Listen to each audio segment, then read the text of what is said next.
SDPO है, उनके इस्तीफे की मांग हम लोग करते हुए 11 तारीख को सीमांचलों का कॉल कर रहे हैं।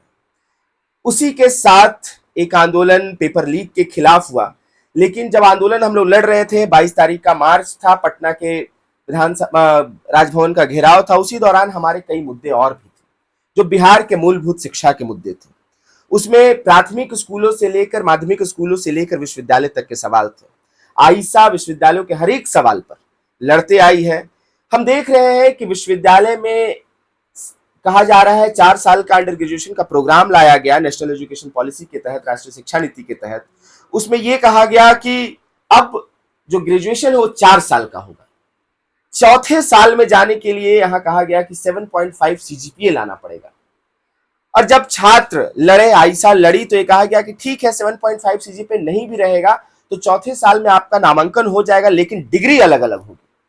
हमारा यही कहना है कि एक जैसी पढ़ाई होगी बिहार में चौथे साल में, और अलग अलग डिग्री क्यों होगी? एक सवाल हमारा ये है। दूसरी बात यहां है कि नेशनल एजुकेशन पॉलिसी आने से पहले जो बिहार में शिक्षा स्नातक की फीस 6,000 7,000 अलग अलग कॉलेजेस में अलग अलग फीस थे, 7,000 8,000 9,000 तक थे। आज वही फीस 30,000 40,000 तक चल गए। 300 गुना की वृद्धि हुई है।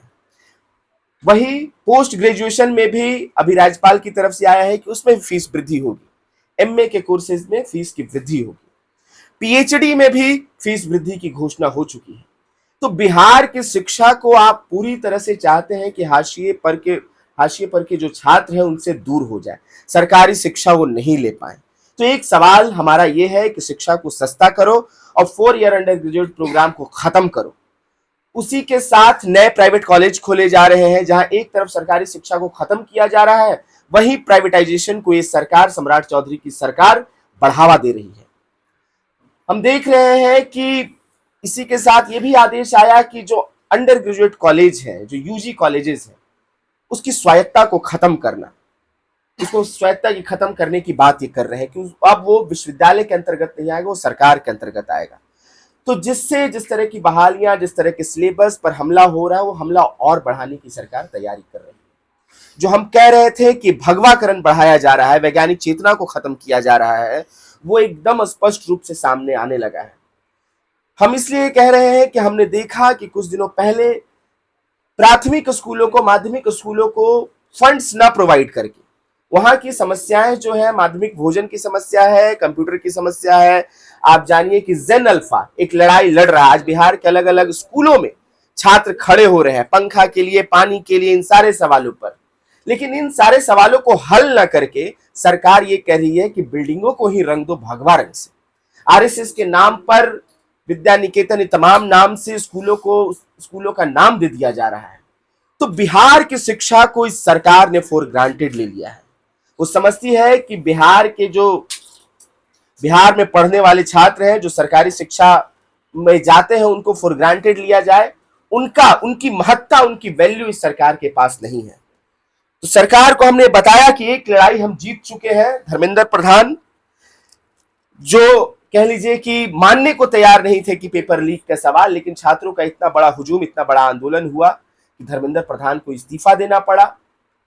और आप जानिए कि आज अलग अलग राज्यों में आज भी पेपर लीक के खिलाफ आंदोलन चल रहे हैं।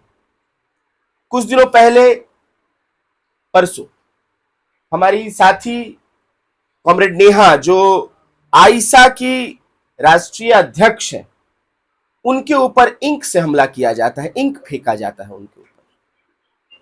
और ये करती है आरएसएस और बीजेपी के लोग करते हैं।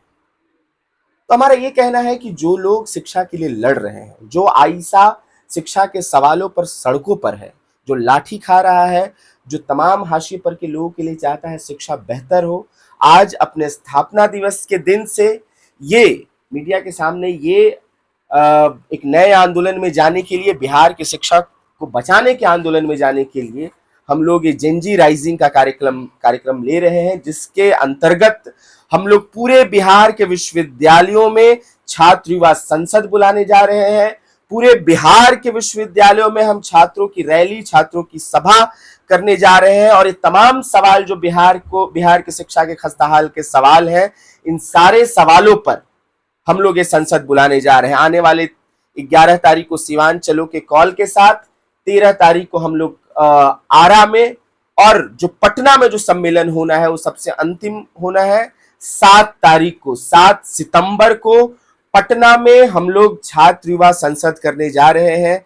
और जो शिक्षा के सवाल हैं जिसको ये सम्राट चौधरी की सरकार पूरी तरह से आंख बंद करके कनघटियाए हुए हैं, तो हम लोग चाहते हैं कि ये आंदोलन पूरे राज्य भर में फैले, तमाम राज्य के छात्र इसमें शामिल हो। इस आंदोलन को हम लोग मजबूत करने जा रहे हैं और इसी के लिए आप सबको सूचित करने के लिए हम लोगों ने प्रेस कॉन्फ्रेंस बुलाया। इस प्रेस कॉन्फ्रेंस में हमारे साथ आरवाईए के राष्ट्रीय अध्यक्ष कॉमरेड अजीत है, आईसा के राज्य के सचिव कॉमरेड दीपांकर है, राज्य के उपाध्यक्ष और पटना की नेत्री हैं सबा आफरीन, और उसके साथ उपाध्यक्ष हैं राज्य की मनीषा। ये हमारे साथ है। सभी साथी एक एक करके बात रखेंगे। तो हम पहले चाहेंगे कि कॉमरेड अजीत